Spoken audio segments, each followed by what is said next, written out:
Bonjour tout le monde. Désolée un peu pour les quelques minutes de retard. On essayait d'avoir tout le monde avec nous et on avait une connexion en distanciel. Euh, Covid oblige, forcément.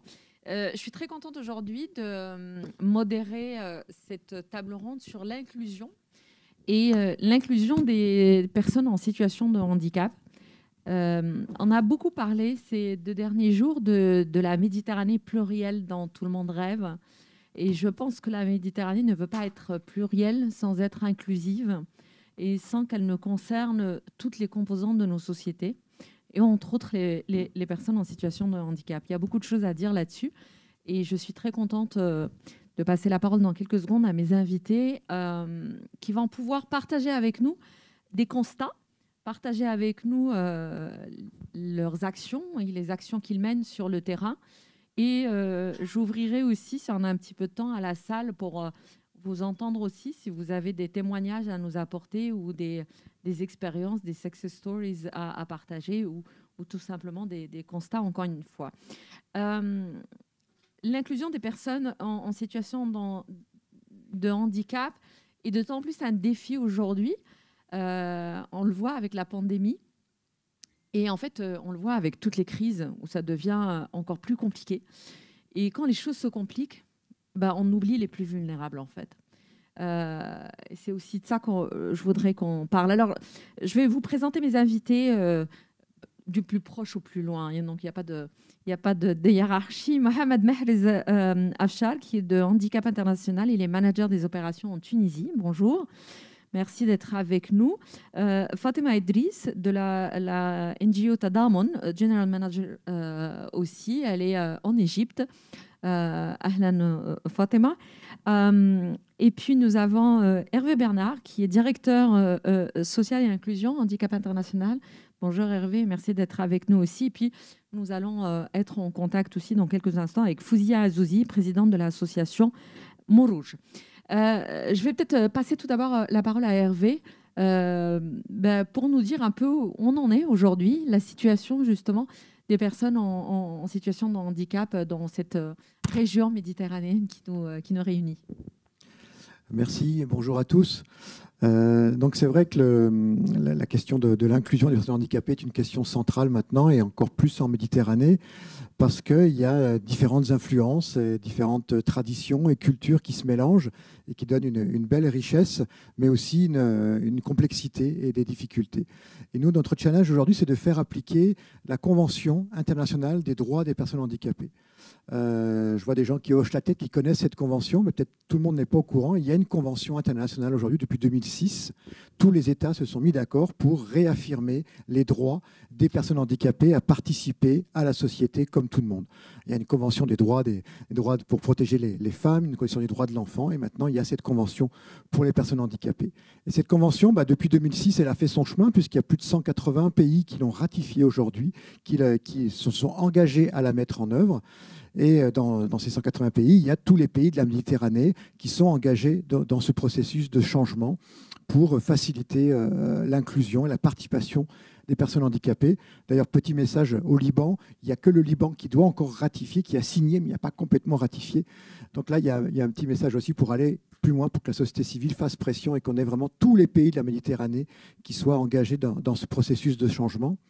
Alors, c'est un processus de changement que je pourrais résumer en 3 points. Le premier, c'est de faire en sorte que les personnes handicapées participent le plus possible au milieu ordinaire, soient vraiment intégrées dans tout ce qui est proposé pour tout et chacun, et que vraiment ils puissent aller à l'école, à l'emploi, dans la vie sociale, participer comme tout le monde. Ça, c'est vraiment ce que réaffirme cette convention. Et pour ça, le deuxième point, c'est qu'il faut que c'est à l'environnement de changer. Ce n'est pas à la personne handicapée de se transformer, mais c'est à nous, c'est à tout l'environnement autour, c'est l'environnement construit, la communication, les services, les autorités, les usagers. On doit tous se transformer pour accueillir cette diversité et le handicap.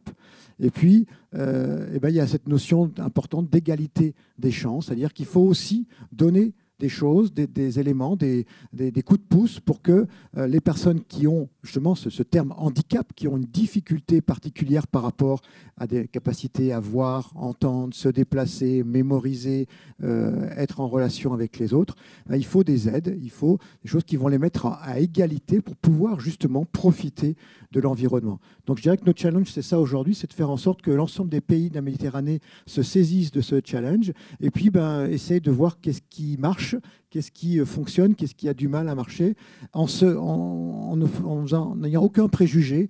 Hein. Je crois que chaque pays a essayé, et des pays qui essaient depuis plus longtemps, comme les pays d'Europe qui ont une expérience un peu plus longue, mais qui aussi ont peut-être pris des chemins de traverse par moment et doivent aussi modifier leur façon de travailler. Et puis il y a des pays plus jeunes qui partent de zéro sur le handicap et qui au contraire du coup ont un espace vierge et peuvent être beaucoup plus créatifs que les pays qui sont peut-être enfermés dans certaines visions. Merci Hervé. Je voudrais passer la parole à Fatema parce que cette région méditerranéenne est une région qui est connue par les flux migratoires forcément. Et vous travaillez spécifiquement sur cette question-là, puisque vous travaillez avec des migrants en situation de handicap, parce qu'on se dit déjà que des migrants sont déjà mis sur le banc un petit peu. Puis quand on rajoute la situation de handicap, ça devient un peu difficile quand même. Good afternoon, everybody. Thank you so much. Mesdames et messieurs, bonjour. Alors, à vrai dire, j'aurais vraiment voulu m'exprimer en arabe, mais je ne vais pas le faire. Merci de me permettre de m'exprimer. Je vais donc m'exprimer en anglais. Lorsque l'on parle des migrants en situation de handicap, je ne sais pas si vous le savez, mais l'Égypte est un pays de transit. C'est également un pays d'origine de migrants. Mais pour ce qui est des difficultés des réfugiés et des difficultés auxquelles les réfugiés sont confrontés, la situation est difficile en Égypte. Nous accueillons des migrants de différents pays subsahariens, des Irakiens, depuis peu des Syriens et des Yéménites. Donc nous avons des populations de réfugiés qui proviennent de différents pays. Pour ce qui est des migrants en situation de handicap, ils ne sont jamais inclus dans quelque programme que ce soit sur le plan national ou international. Il y a bien entendu des programmes du Haut-Commissariat aux réfugiés, mais il n'y a aucun programme consacré spécifiquement aux migrants en situation de handicap. En tant qu'organisation, nous travaillons avec des migrants en situation de handicapés. Nous n'avons jamais entendu parler de programme vraiment consacré à la situation de handicap. Tout a changé avec la pandémie sanitaire. Avec le début de la pandémie, un certain nombre d'activités se sont interrompues et beaucoup, à vrai dire, de migrants se sont retrouvés en situation irrégulière car ils avaient cessé de travailler en raison de la pandémie. Donc, soudainement, un certain nombre de personnes ne pouvaient plus avoir accès à des services élémentaires, n'avaient plus accès à des aides alimentaires, au système d'assurance maladie. Donc, la situation était très compliquée pour ces personnes qui se retrouvaient en situation irrégulière. Et le fait est que nous n'avions donc pas de programme adapté aux migrants en situation de handicap. Donc voilà la situation où nous en sommes aujourd'hui. Passer la parole à Mohamed Mahrez pour toujours sur la même question, mais je pense que vous travaillez beaucoup aussi sur le volet économique pour une autonomisation économique justement des personnes en situation de handicap. Oui, merci beaucoup. Bonjour tout le monde.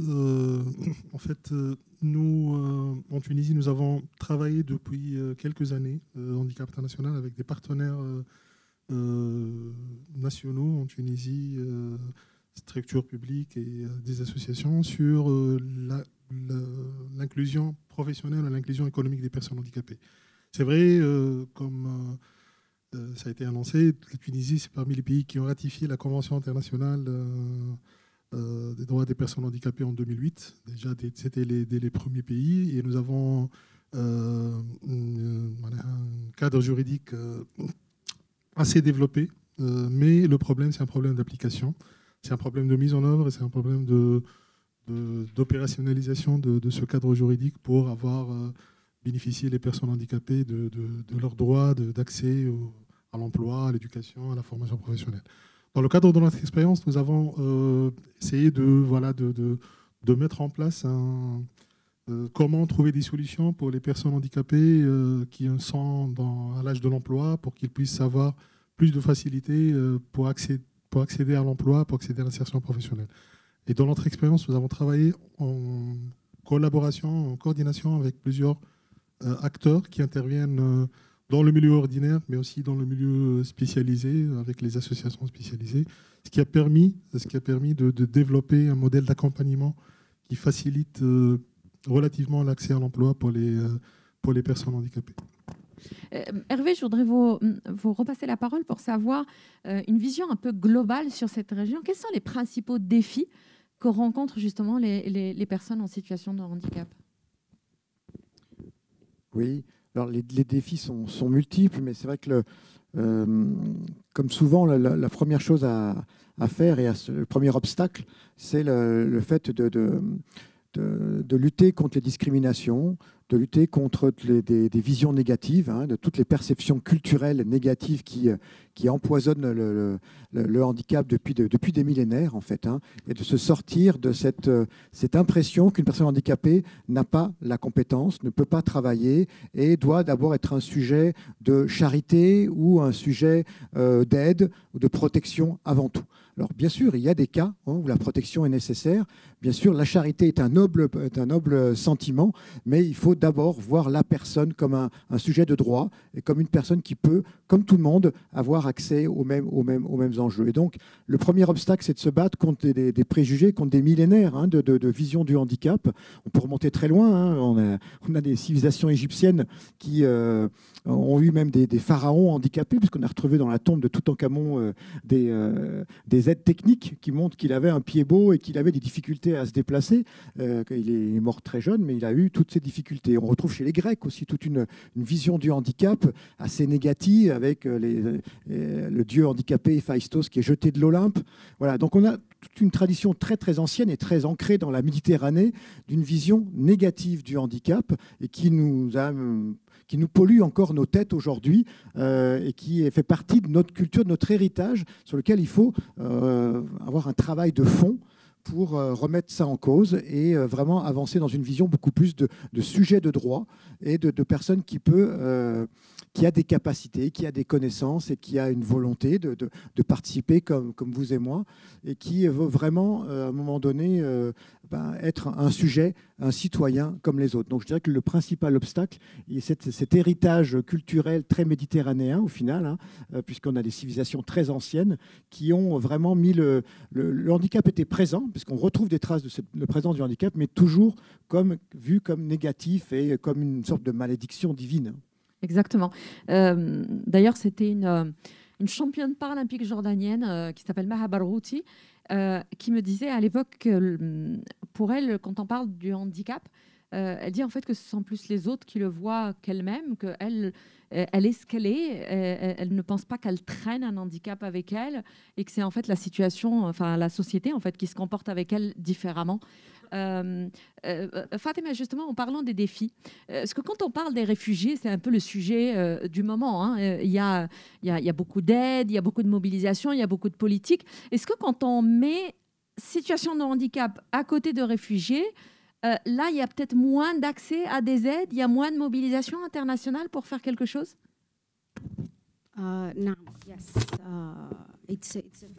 Oui. Oui, tout à fait. Comme je l'ai dit à l'instant, la mobilisation est assez limitée. Le problème, pour certains, est de reconnaître que ces personnes sont des êtres humains, les prendre en compte dans les statistiques, car personne ne sait quelles sont les statistiques jusqu'à ce que nous ayons commencé à travailler. Personne ne savait combien d'enfants migrants étaient en situation de handicap, combien de personnes ont été blessées en raison des conflits parmi toutes ces personnes qui ont dû fuir leur pays pour se rendre en Europe. Beaucoup de ces personnes donc n'ont pas eu accès à l'égalité des chances. Beaucoup n'ont pas eu la possibilité d'être reconnus en tant que membres de la communauté, ce qui est vraiment extrêmement triste. Alors, il y a des aspects culturels à prendre en compte. Parmi les réfugiés, bien entendu, personne ne présente ses enfants en disant « Voilà, ce sont mes enfants, ils sont handicapés ». Il y a ensuite la question de la protection de ces réfugiés. Tout cela est rendu extrêmement difficile en situation de crise et de conflit.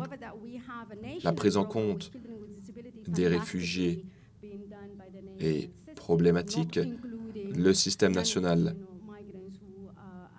égyptien prend en compte les personnes en situation de handicap, mais pas les migrants ou les étrangers en situation de handicap. Vers vous, Mohamed Mahrez, mais je voudrais qu'on parle à Fouzia, qui est, me semble-t-il, avec nous désormais. Voilà, Fouzia est là. Je ne sais pas si vous m'entendez. Oui, oui, je vous entends parfaitement. Eh bien, très bien, on vous entend. Bonjour tout le monde. Bonjour tout le monde. Fouzia, vous êtes la présidente de l'association Morouge au Maroc, Oui. et vous travaillez justement Oui. sur l'éducation inclusive avec Oui, des oui. enfants en situation de handicap. Et je voudrais vous poser une question suite à ce que vient de dire Fatima, c'est par rapport à la visibilité des personnes en situation de handicap. Et quand on Oui. prend par exemple au Maroc, vous disiez que les enfants en situation de handicap, eh bien 67,7% d'entre eux ne vont pas à l'école. Oui.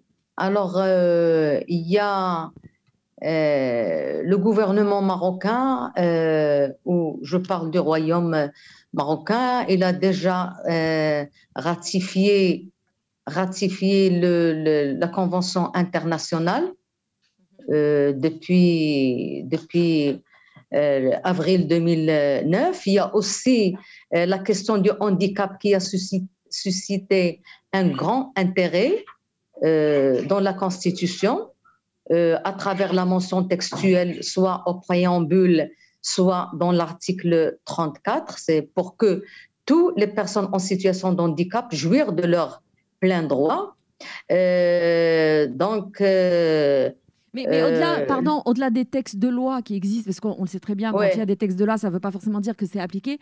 Je voudrais juste vous reposer vraiment la question sur cette question des enfants en situation de handicap et l'accès à l'éducation, pour qu'on comprenne en fait qu'est-ce qui pousse les familles à ne pas mettre des enfants à l'école quand ils sont en situation de handicap, par exemple.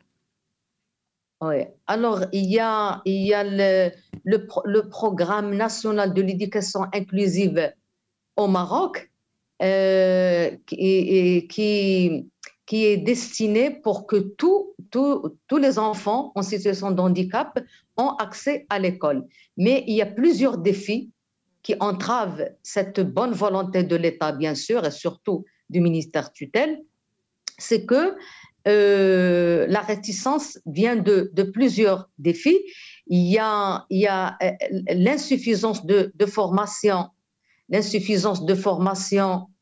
pratique des enseignants. Veut dire les enseignants ne sont pas tellement outillés et dotés par des méthodes spécifiques. Il n'y a pas de référents formés, surtout dans la langue des signes. Il y a aussi le problème ou le défi de la généralisation de la scolarisation n'a pas profité aux élèves portant une déficience visuelle et auditive. Pourquoi? Parce qu'il existe toujours au Maroc des écoles spécialisées pour ce genre de handicap, enfin pour les sourds muets et pour les non-voyants et les malvoyants. Alors, qu'est-ce qu'il faut faire?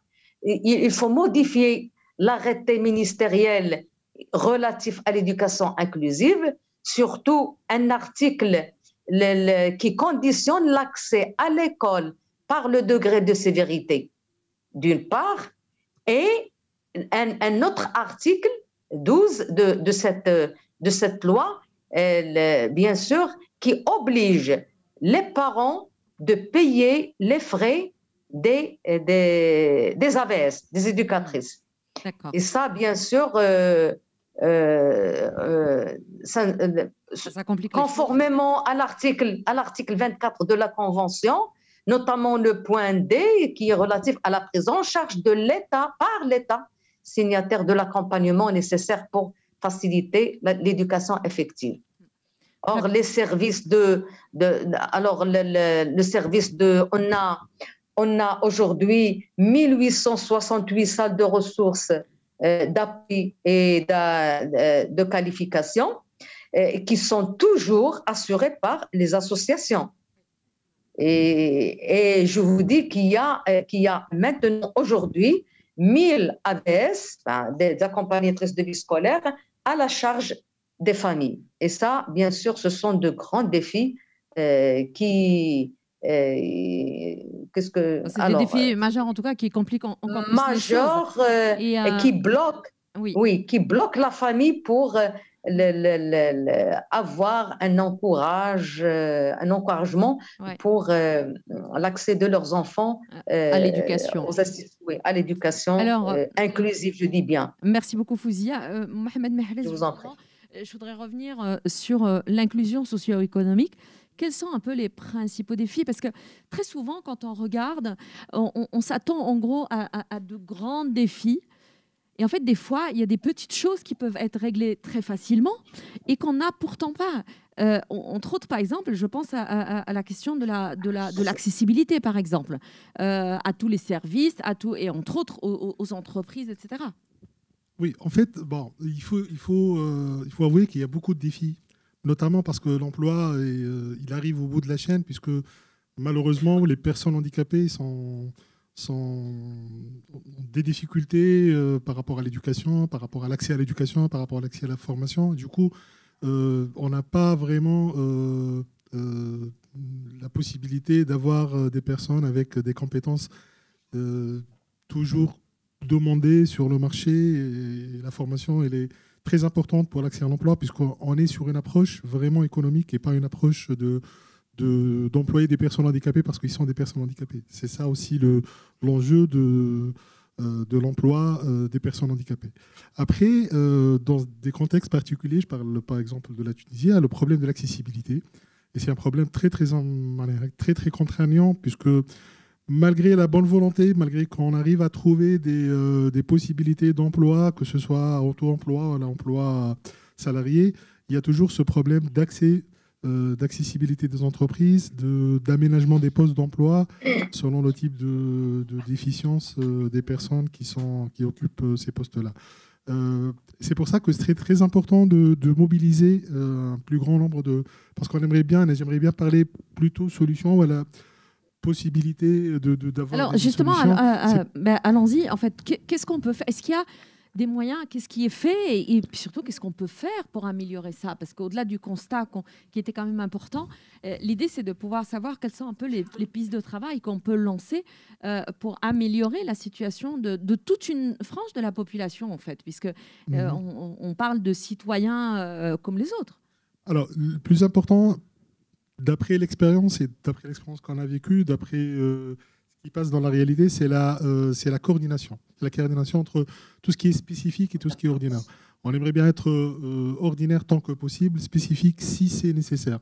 Mais l'objectif, ça doit être toujours d'aller vers les services, d'accéder aux services ordinaires, de faciliter l'accès aux services ordinaires, ce qui permettra d'avoir plus de participation et plus d'autonomie.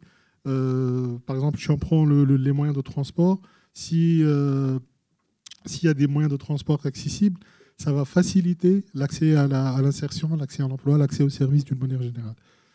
Donc, c'est très important d'avoir cette connexion, cette participation de tous les acteurs, parce que la question du handicap, c'est une question transversale qui concerne tout le monde, tous les secteurs, tous les ministères.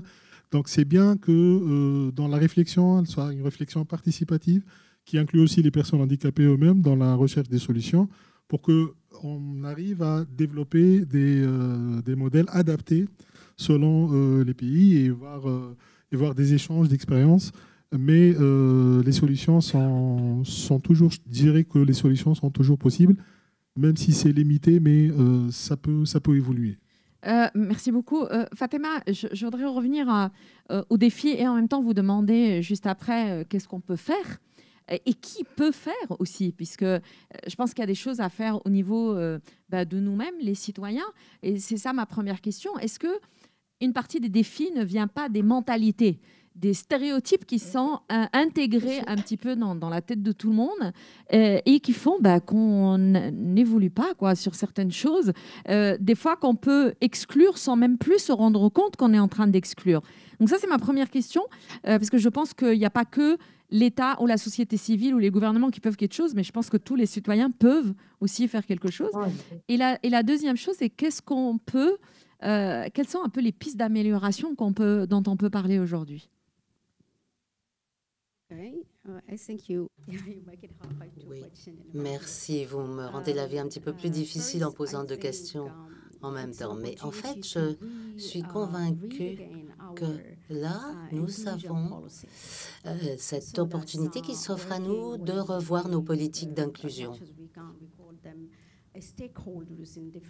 et de faire en sorte que toutes les parties prenantes s'impliquent dans cet effort, les ministères, qu'ils puissent considérer que les migrants, les réfugiés, c'est une opportunité pour le pays et que l'on peut également éduquer des enfants en situation de handicap pour permettre à toutes ces personnes d'avoir accès aux droits fondamentaux et à l'éducation. Nous nous battons en fait pour les droits de base fondamentaux, un abri, l'éducation, l'accès à l'alimentation, etc.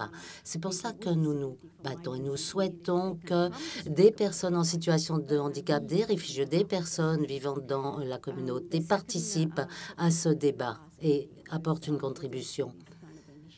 Alors, vous m'avez demandé s'il existait des initiatives qui permettent de changer la situation. Oui, effectivement, peut-être des initiatives à prendre ou des tentatives que vous avez déjà pu mettre en place dans vos travaux pour améliorer la situation. Oui, alors effectivement, nous avons, pendant ces moments difficiles, créé un réseau de 45 travailleurs sociaux, des femmes qui elles-mêmes ont mis en place des actions et nous avons un système très clair de référence avec les autorités sanitaires pour avoir des contacts avec les hôpitaux pour qu'ils puissent accompagner, accueillir les enfants en situation de handicap grâce à ce système de référencement. Et maintenant, nous voyons que les enfants peuvent sortir de chez eux, de leur foyer, peuvent vivre dans la communauté, participer à des activités.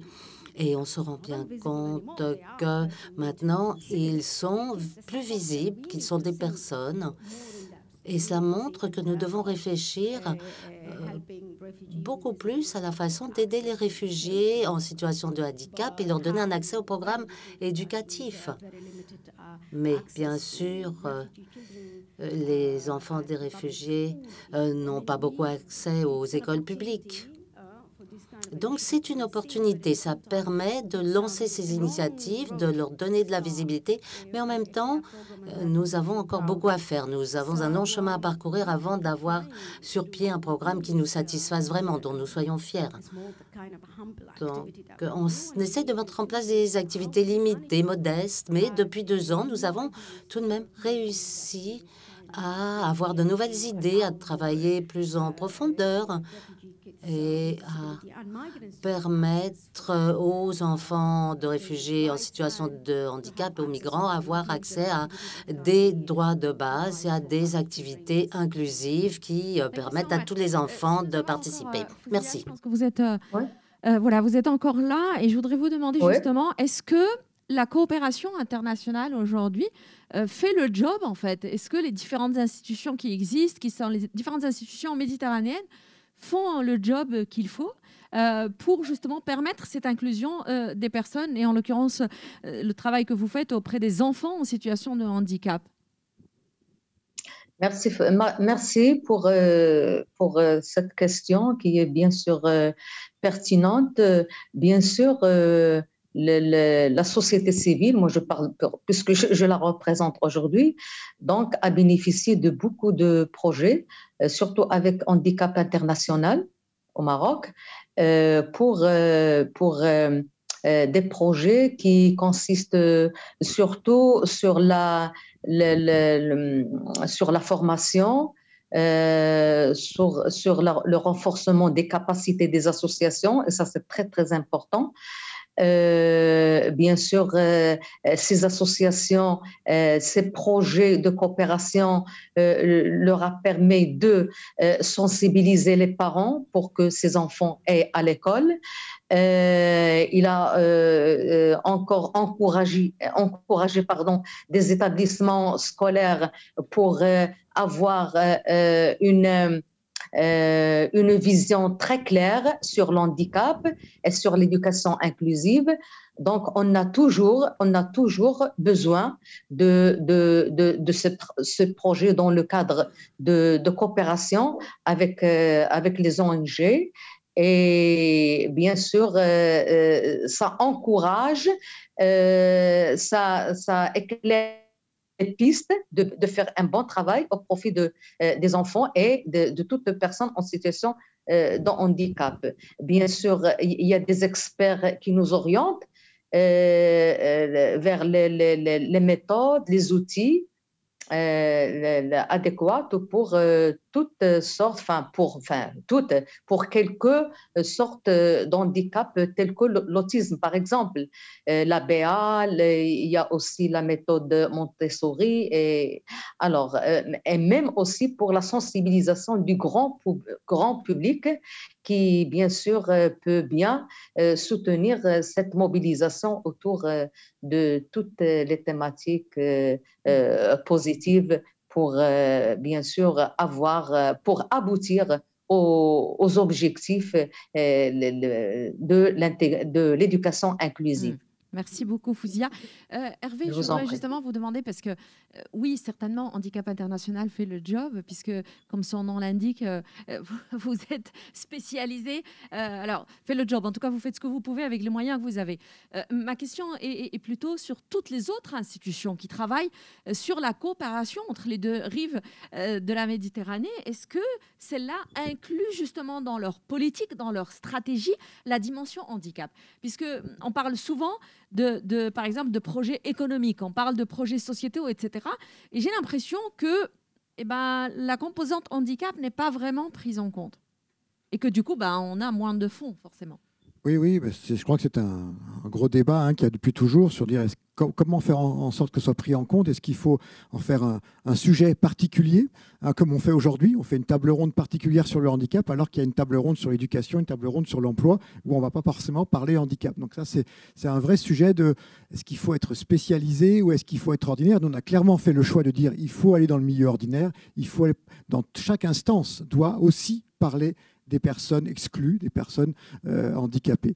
Donc, c'est vrai qu'aujourd'hui, les Nations Unies, pour ne parler que d'eux, que ce soit sur la santé, que ce soit pour le développement ou pour tout ce qui est enfance, pour l'UNICEF par exemple, n'ont pas souhaité créer une agence pour les personnes handicapées. Et ça, c'est très bien parce qu'on ne voulait pas stigmatiser en créant une agence spéciale, mais il faut absolument que toutes les agences intègrent la question du handicap en leur sein. Et donc, l'UNICEF commence à avoir un département handicap, l'OMS a maintenant aussi un département. Donc l'idée, c'est que chacun se dote, comme disait aussi Fatima, de personnes ressources, de personnes focales, qui vont aussi prendre cette dimension-là pour l'apporter au sein de leur structure. On a vraiment besoin de ça, et j'espère que vous serez aussi des ambassadeurs dans vos structures pour porter le handicap, mais dans une structure ordinaire, pour que ça ne soit pas un sujet à part, encore une fois, géré de manière spécifique, parce qu'on a trop développé le spécifique. On a besoin d'expertise spécifique, mais on n'a pas besoin de services spécifiques. On n'a pas besoin de services qui vont mettre à part, qui vont favoriser la ségrégation. On a besoin vraiment de services qui incluent, qui intègrent. Ce n'est pas facile. On a besoin de ressources, on a besoin d'experts, de savoir-faire, que ce soit en éducation, en emploi, mais il faut le plus possible limiter la création de ces espaces services spécialisés qui, au final, éloignent les gens de l'inclusion et excluent parfois davantage. Surtout qu'il faudrait peut-être aussi s'éloigner de cette vision un peu folklorique de la question du handicap, puisque l'idée, c'est qu'on ne parle plus aujourd'hui que de ce dont ils ont besoin, mais de ce qu'ils peuvent apporter, je pense, de ce qu'ils peuvent faire. Aujourd'hui, on attend une inclusion des personnes en situation de handicap pour jouer pleinement leur rôle en politique, dans l'économie, etc. Ils ne sont pas juste là à attendre un service, ils sont prêts à donner à rendre service, je pense. Et vous avez complètement raison. Je pense que c'est pour ça qu'il faut que la dimension soit là quand même, parce qu'il faut qu'on y pense, mais que, encore une fois, c'est des citoyens comme les autres. Je voudrais juste, avant de vous repasser encore la parole, peut-être donner la parole un peu à la salle pour vous entendre sur des expériences, des témoignages, etc. Le jeune homme a levé la main en premier, puis je passe à madame juste après.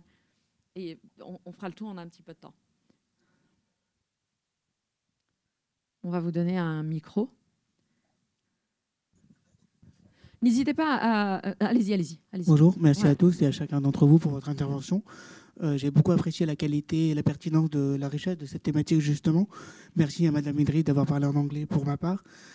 Je voudrais revenir sur un point. Fouzier a parlé de sourds-muets, donc je voudrais qu'on arrête d'utiliser cette expression, parce que la surdité peut concerner des personnes oralistes, comme dans mon cas personnel. Et je voudrais lui répondre qu'il existe en fait une étude scientifique, une thèse qui est en train d'être faite pour les personnes sourdes au Maroc, qui sont en train d'apprendre l'arabe à l'écrit, par exemple. Donc il y a des activités qui sont en cours aujourd'hui en fait au Maroc, notamment par exemple pour inclure les personnes dans un apprentissage actif, c'est-à-dire les personnes actives de leur apprentissage pour s'inclure dans le monde professionnel plus tard.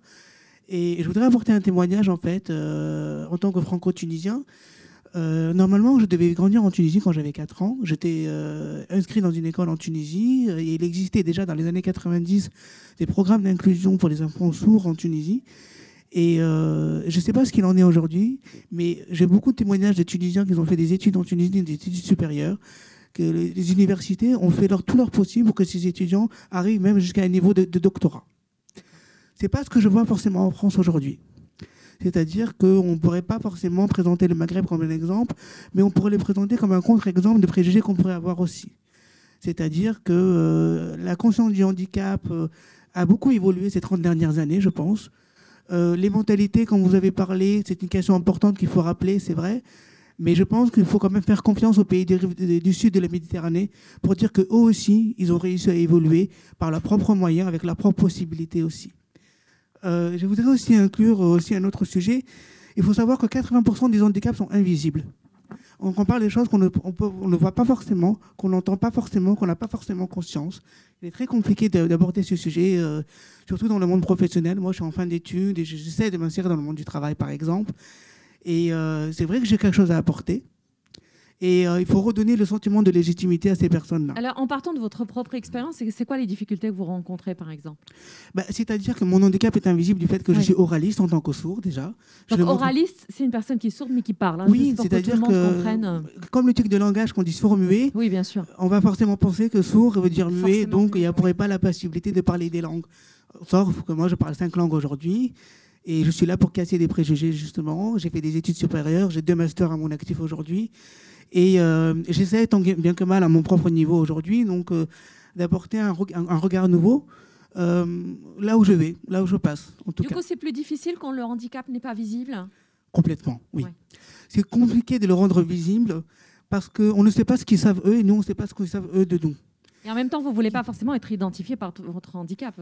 Je refuse d'être vu par ce prisme-là, en fait. Ouais, c'est ça. Exactement.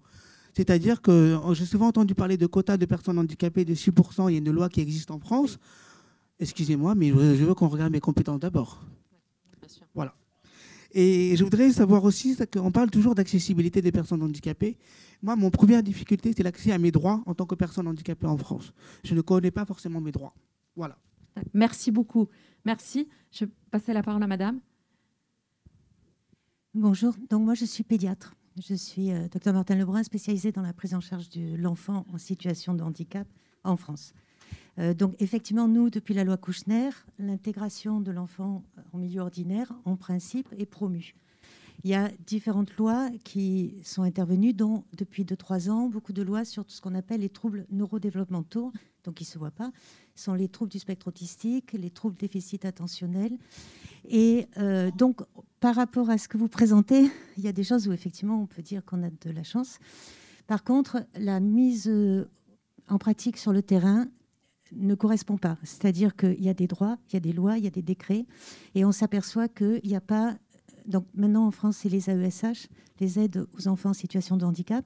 Il n'y en a pas assez, il n'y en a pas beaucoup, il n'y en a surtout pas à Marseille. C'est-à-dire qu'on a une ville pauvre, on a une ville où il y a énormément d'enfants de migrants. Mais ça, je dois dire que je pense que tous les enfants de migrants sont scolarisés. Enfin, je pense que enfin, en tout cas, moi, j'en ai vu énormément. Ils sont soignés quand il faut. Après, tous les soins à long terme, c'est vrai que parfois, il y a des problèmes administratifs. Mais par contre, il nous faut des moyens et il faut que cette ville, qui est une ville si riche, avec toutes ces communautés qui sont présentes, prennent en compte le fait qu'il y a des enfants qui arrivent à l'école et qui ne parlent pas français, mais qui ont un autre désavantage, c'est que les parents de migrants pensent bien faire en donnant des tablettes ou des écrans à leurs petits bébés, en se disant ils vont apprendre le français ou ils vont apprendre ce qui se passe ici. Et ça les flingue complètement. Et on se retrouve avec des enfants à 3 ans qui ont des tableaux simili-autistes parce qu'ils ont passé leur temps devant des écrans pendant 3 ans et qu'ils ne connaissent pas tout ce qui est relations sociales. Donc on a quand même en France un gros déficit de moyens. Alors juste pour vous dire ce qui s'amorce en pédiatrie, c'est qu'on a un réseau de santé qui se met en place sur la région Occitanie, qui va être un réseau expérimental pour justement améliorer la coordination. Je crois que c'est monsieur qui en avait parlé comme étant essentiel. Améliorer la coordination entre tous les acteurs de façon à ce que effectivement les enfants soient dans un contexte favorable pour être en apprentissage et pour acquérir le maximum d'éléments qui vont leur permettre du coup de s'intégrer, avec des enseignants qui vont avoir des outils pédagogiques spécifiques et avec des relations avec le libéral, avec l'hôpital. Donc on a l'espoir que cette expérimentation soit étendue après dans tout le pays. Alors, je voudrais vous poser une question, Oui. puisque vous êtes médecin, justement. Moi, j'ai rencontré beaucoup de familles Mon mari est psychomotricien et qui travaille avec des enfants, justement, en situation de handicap. Et en discutant, en fait, il y a, par exemple, il y a des aides qui sont possibles dans les MDPH. J'ai juste une question assez précise. C'est la maison départementale, me semble-t-il, pour les personnes en situation de handicap. Oui. Et le problème, c'est qu'il y a beaucoup de familles qui ne veulent pas solliciter la MDPH parce qu'il y a handicap dedans. Oui. Donc, est-ce qu'on n'a pas aussi un problème de cette vision de la société pour le handicap qui est stigmatisée totalement? Alors, il y a 2 choses. C'est que, 1, pourquoi les parents doivent passer par la MDPH? C'est pour avoir des prises en charge financières. Si la psychomotricité était remboursée comme les orthophonistes, si les ergothérapeutes étaient remboursés comme les orthophonistes, beaucoup de parents ne passeraient pas par la MDPH. La MDPH, en principe, il faut un certain degré de handicap reconnu. Donc, ça veut dire qu'on a tendance, quand on fait les dossiers, à effectivement forcer le trait. Il faut dire que parfois, ça ne marche pas, entre guillemets. C'est-à-dire qu'il y a une telle demande. Vraiment, les Bouches-du-Rhône, c'est un département... de ce côté-là, sinistré. Les équipes de la MDPH sont très, très engagées. Non, mais pardon, je pense que je n'ai peut-être pas été claire. Moi, je parle surtout des parents qui hésitent, en fait. Mais parce que leur enfant n'est pas forcément handicapé, c'est-à-dire qu'il a besoin de psychomotricité. Même quand il l'est, en fait. Ce que je veux dire, c'est juste que... Est-ce que le mot handicap n'est pas assez stigmatisé qui fait qu'on n'a pas envie, même pas d'y penser? Oui, allez-y, pardon. À titre personnel, je pourrais ajouter un complément de réponse. Ce n'est pas le mot handicap en question qui est problématique, c'est la démarche.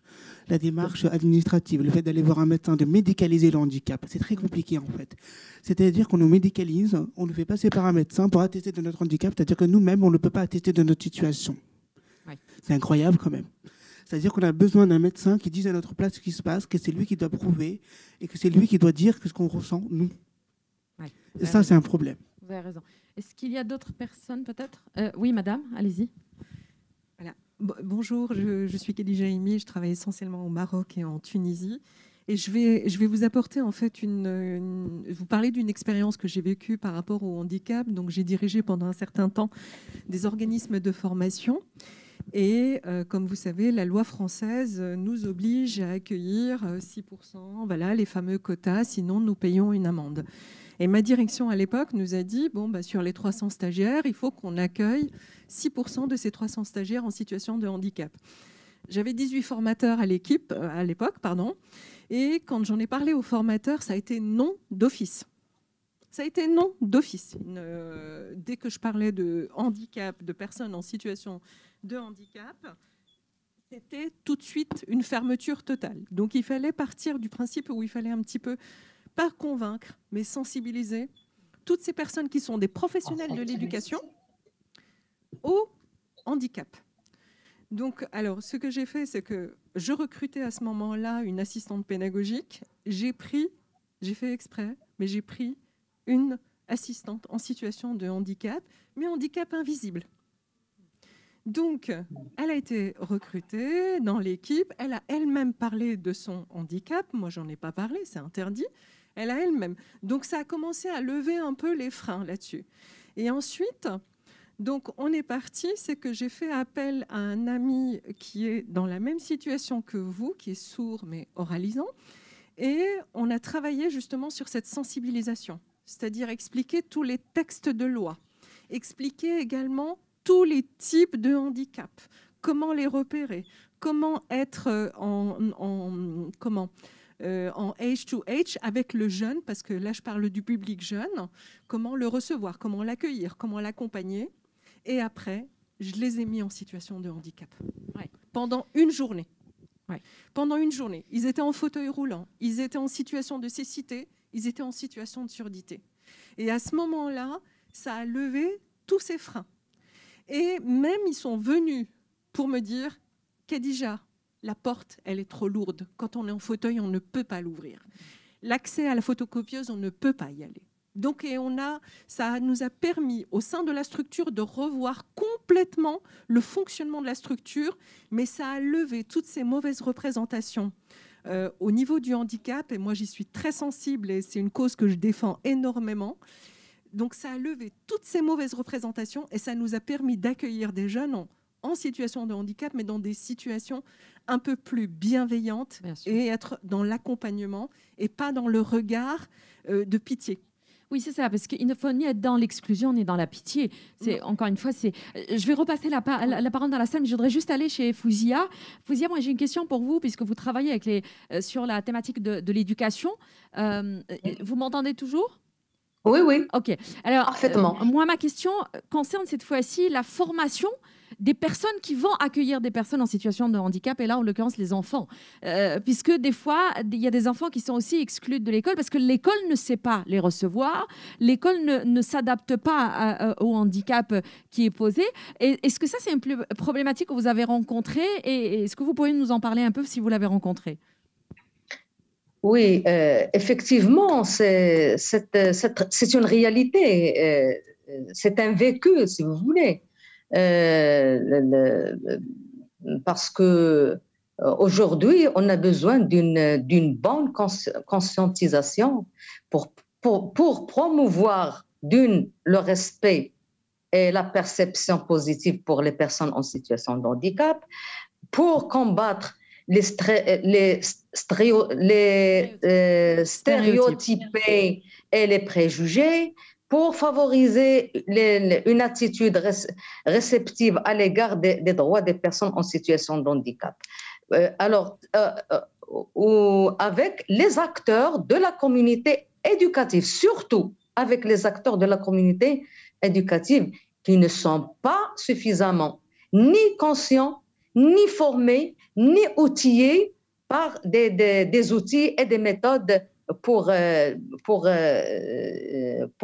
accepter, moi je dis bien, pour accepter l'accès des enfants en situation de handicap dans les établissements. Ça, c'est un grand problème. Oui, c'est une réalité. Vous avez complètement raison, puisqu'encore une fois, c'est aussi à l'école que ça commence. Et si ces enfants apprennent, en gros, dès le départ, qu'ils sont sur la marge et qu'ils n'ont pas leur place avec les autres, en fait, par la suite, ça continue de plus belle encore. Hervé, vous vouliez peut-être ajouter un point là-dessus ? Oui, pour faire référence à ça, je pense que ce qui est assez flagrant, c'est qu'on se rend compte, nous, on travaille dans 40 pays, que la question du handicap n'est pas abordée à l'école normale, à l'école qui forme les professeurs, par exemple.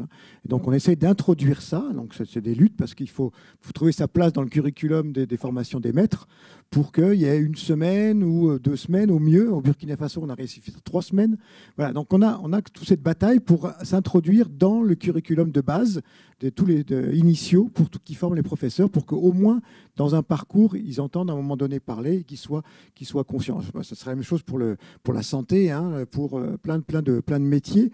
Et en fait, voilà, il faut qu'au moins que dans le monde professionnel, on ait une place à un moment donné pour s'intéresser à cette question. Et puis, bien sûr, ce qui est déterminant, c'est la rencontre. C'est le fait qu'on ne rencontre pas assez de personnes handicapées. Ça change, mais puisque les personnes sont mises à part et sont, d'une part, il y a le handicap invisible, comme vous le disiez, 80%, c'est vrai que c'est C'est énorme comme chiffre, et que les 20% que l'on voit, eh ben, on va en retenir même que certains, et qu'on va tomber dans le stéréotype, et dans le stéréotype négatif la plupart du temps, qui va se trouver ancré dans nos mémoires, et qu'il faut beaucoup de temps pour chasser ce biais négatif qui vraiment est souvent le premier problème. Alors, en parlant de stéréotypes, Mohamed Mehrez, je voudrais vous poser une question là-dessus aussi, sur l'insertion socio-professionnelle.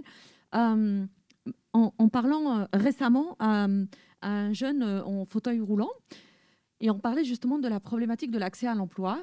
Et une des choses qu'il m'avait dites et qui m'avait assez surprise, je n'ai jamais pensé comme ça spontanément, c'est qu'il me dit souvent, le handicap, quand il est visible et quand il est physique, il est associé à un handicap mental. Et que donc, on a l'impression, parce qu'il est sur chaise roulante, qu'il a moins de capacité cognitive, en fait, que tout le monde. Est-ce que ça, c'est quelque chose que les gens avec lesquels vous travaillez rencontrent aussi? Est-ce qu'on les stigmatise et on leur ouvre pas la porte à certains métiers parce qu'on a l'impression d'emblée que forcément, ils ont moins de compétences et de capacités?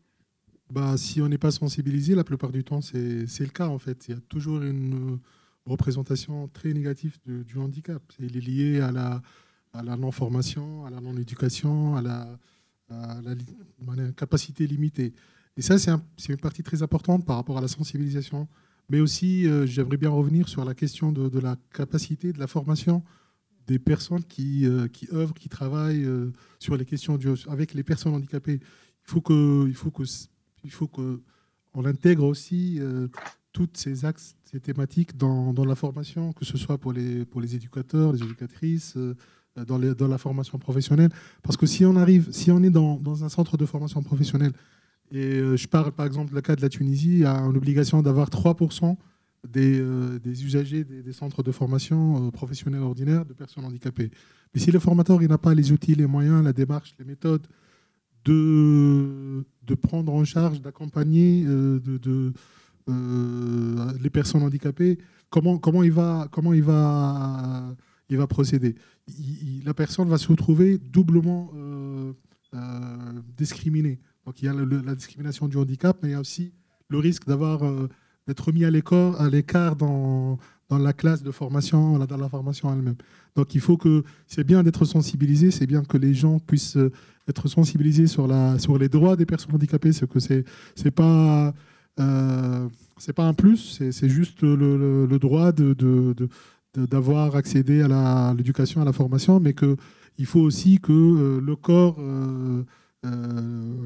de ces métiers soit formé pour enlever ces stéréotypes, pour que les personnes puissent être autonomes dans ces différents processus. Merci beaucoup. Fatima, j'aimerais vous demander justement, parce que on parle de tout ce que chacun peut faire. Il y a les médias aussi qui jouent un rôle très important et qui pourraient jouer un rôle très important. Je donne un petit exemple assez anecdotique, mais on a vécu les Jeux Olympiques récemment. Les Jeux Olympiques, on a vu une énorme couverture médiatique. Les Jeux Paralympiques, rien du tout. C'est très, très peu. Et si je prends le cadre des pays arabes, en tout cas des pays de l'Afrique du Nord, par exemple, ou même la région MENA, nous, on avait fait le calcul. Et les femmes, surtout, puisque les femmes, alors, quand elles sont porteuses d'un handicap, c'est encore 10 fois pire, mais on avait vu que les femmes aux Paralympiques avaient gagné beaucoup, beaucoup, beaucoup de médailles, très, très, très peu pendant les Jeux Olympiques. D'ailleurs, les femmes et les hommes.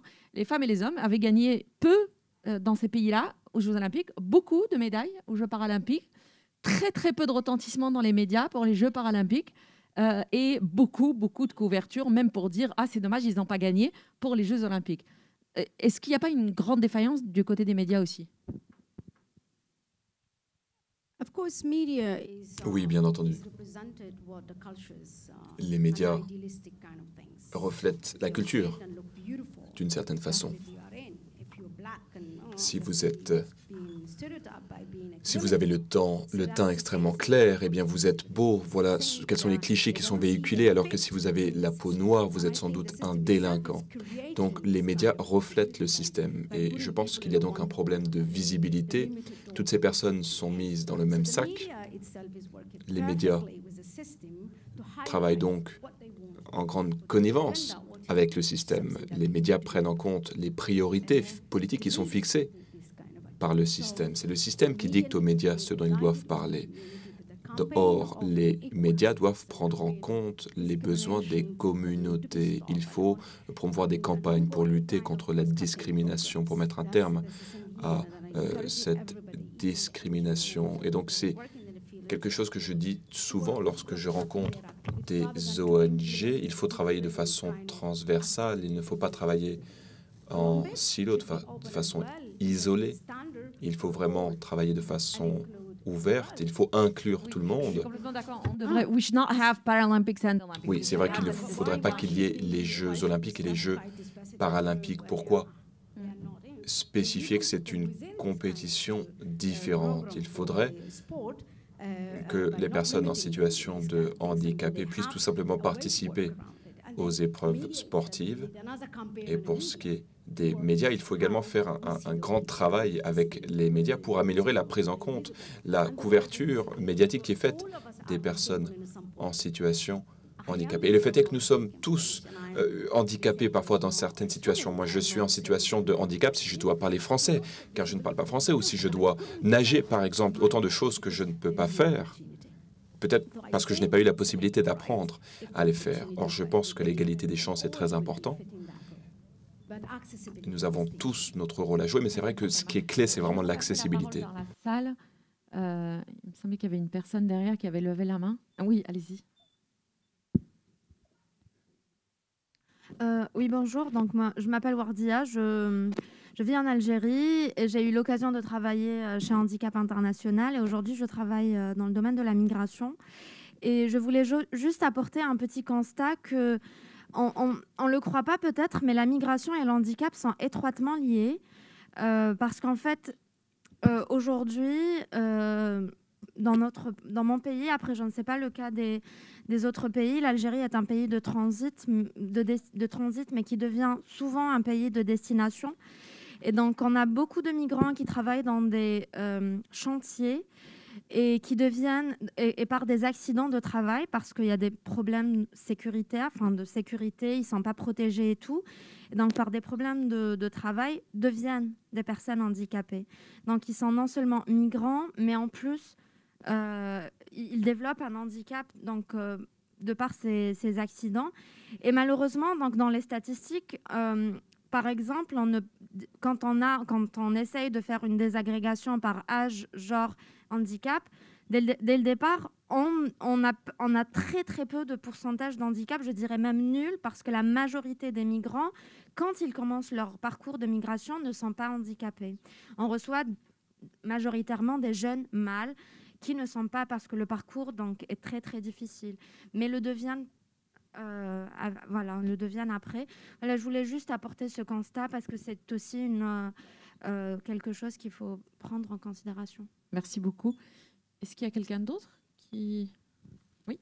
C'est un autre registre en fait de constat, c'est que il faut penser souvent que les personnes handicapées sont souvent en précarité économique. Oui. Il faut savoir qu'en France, par exemple, si vous êtes en couple, vous êtes considéré comme à la charge de votre conjoint ou conjointe. Vous ne pouvez pas toucher une allocation adulte handicapé. La déconjugalisation a été refusée par le gouvernement ces derniers temps. C'est quelque chose que je déplore malheureusement.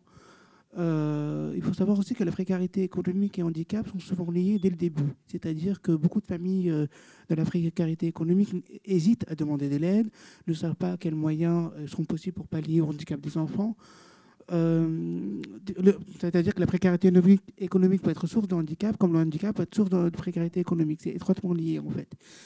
Et il est vrai, il est difficile en France d'être enfermé dans un schéma, c'est-à-dire que soit on est handicapé, on accepte cette précarité économique parce que l'accès à l'emploi, aux études déjà est difficile. Moi, j'ai eu la chance d'avoir une scolarité classique, on va dire normale, entre guillemets, parce que je parle. Mais si je devais pratiquer la LSF, ça aurait été un combat de tous les jours. Si j'avais besoin d'un AVS, ça aurait été un combat de tous les jours, encore une fois. Et avoir un bac, une licence, un master à mon niveau avec ma surdité, j'en connais pas beaucoup. Je ne veux pas me citer comme un exemple en disant qu'il n'y a pas de méritocratie, attention. Mais c'est juste que quand je parle de précarité économique, il faut se rappeler aussi que le handicap cumule d'autres difficultés, c'est-à-dire la légitimité, la croyance qu'on peut aussi avoir les mêmes chances que les autres aussi. Voilà. Merci beaucoup. On n'a plus que 5 minutes, donc je vais inviter mes invités peut-être à conclure. Fouzia, je vous passe la parole en premier si vous voulez rajouter un mot pour conclure. Oui, pour conclure. Oui. Pour conclure. Absolument. Oui. Alors, je vous remercie pour l'invitation. Je suis honorée, bien sûr, de participer à cette table ronde. Je présente la société civile marocaine et je dis bien que le Maroc tient toujours une place incontournable dans le pourtour méditerranéen. Et nous sommes tous conscients qu'en tant qu'acteurs de la société civile, que nous ne pouvons pas avancer seuls. On a toujours besoin, dans le cadre du pourtour méditerranéen, bien sûr, d'experts dans la matière, d'experts dans l'handicap, de toute spécialité, de tout rôle pour nous orienter, bien sûr. On a toujours besoin des politiciens de tous bords pour la mise en œuvre des lois et des initiatives gouvernementales. On a toujours besoin d'un public qui nous soutient pour une mobilisation autour des thématiques fédératrices et positives de toutes les parties prenantes afin de mener, bien sûr, à bon escient toutes les actions entreprises et d'élaborer un bon plaidoyer pour la Méditerranée de 2030. Merci beaucoup. Merci pour votre Méditerranée inclusive. Hervé, je vous repasse la parole peut-être. Un mot pour conclure. Fouzia a tout à fait raison de parler d'une multi-acteur et de l'importance que chacun joue son rôle, de ne pas stigmatiser l'un contre l'autre. On a besoin des autorités, on a besoin de services, d'experts, on a besoin des personnes handicapées, de leurs organisations, qu'elles soient organisées, qu'elles soient fortes, qu'elles prennent la parole le plus possible dans les espaces. Et puis juste pour rebondir aussi sur la dernière présentation sur les migrants, effectivement, moi je trouve qu'une des grandes batailles, une des grandes victoires peut-être, c'est que maintenant on parle de personnes handicapées ou de personnes en situation de handicap, mais on reconnaît la personne. Et je pense que c'est vraiment ça qu'il faut qu'on arrive à faire. Parlons de personnes migrants aussi, parlons de personnes à chaque fois. Ce sont des qualificatifs, ce sont des difficultés particulières que l'on a ou pas à un moment de la vie, mais ce qui est important, c'est qu'on reconnaisse vraiment la personne. Et là, on aura vraiment fait un bond en avant quand on aura mis de côté cette difficulté qu'on appelle handicap. D'ailleurs, je pense que c'est aussi pour ça qu'il est toujours préférable de parler de personnes en situation de handicap et pas de handicapés. Mais Fatima, peut-être un mot là-dessus, puisque vous êtes vraiment au cœur de ça. On parle beaucoup de la mobilité des gens. On parle peu peut-être aussi de la mobilité, de la connaissance et des expertises pour justement venir en aide à des gens en situation de vulnérabilité. Oui, bien entendu. Alors tout d'abord, merci beaucoup de m'avoir invité pour représenter la société civile égyptienne. Nous aimerions bien entendu pouvoir avoir un plus grand nombre d'ONG en Égypte pour prendre en compte, pour prendre en charge les besoins des personnes en situation de handicap, et notamment les migrants. Ce qui est très important, c'est la dignité et le respect de ces personnes. Nous souhaitons bien entendu coopérer avec tous nos collègues du pourtour méditerranéen. Nous souhaitons acquérir une plus grande expertise, dispenser des formations, mettre en œuvre de meilleures politiques. Parfois, il n'est pas nécessaire de réinventer la roue. Vous pouvez beaucoup apprendre de ce que font d'autres personnes. Donc, nous aimerions vraiment pouvoir mettre en œuvre des programmes qui nous permettent d'organiser des activités avec les réfugiés en situation de handicap. Merci beaucoup. Juste un mot pour conclure éventuellement. Alors, merci beaucoup pour cette invitation, pour cette participation. J'aimerais bien mentionner un point très important, c'est la participation politique des personnes handicapées, et surtout pour les femmes handicapées, parce que c'est très important d'avoir accès à leurs droits, de connaître leurs droits, et c'est à travers la société civile qui peut ouvrir le chemin et inclure de plus en plus les personnes handicapées dans la vie politique et dans la prise de décision. Donc c'est un long chemin et on a besoin toujours de travailler ensemble, de collaborer ensemble, d'échanger les bonnes pratiques entre les différents pays. Ça va permettre d'améliorer la situation et de trouver des solutions à des problèmes qui sont là et qui vont aussi persister et peut-être avoir plus de difficultés avec d'autres types difficultés qu'on rencontre et de plus en crises, plus, peut-être, comme celle qu'on vient de plus en vivre. plus. Absolument. Merci beaucoup, en tout cas, et merci à vous quatre pour le travail magnifique que vous faites. Merci à vous tous aussi d'avoir été avec nous cet après-midi et pour tous vos témoignages, pour ceux qui ont pris la parole. Merci beaucoup. Merci à vous. Merci à vous.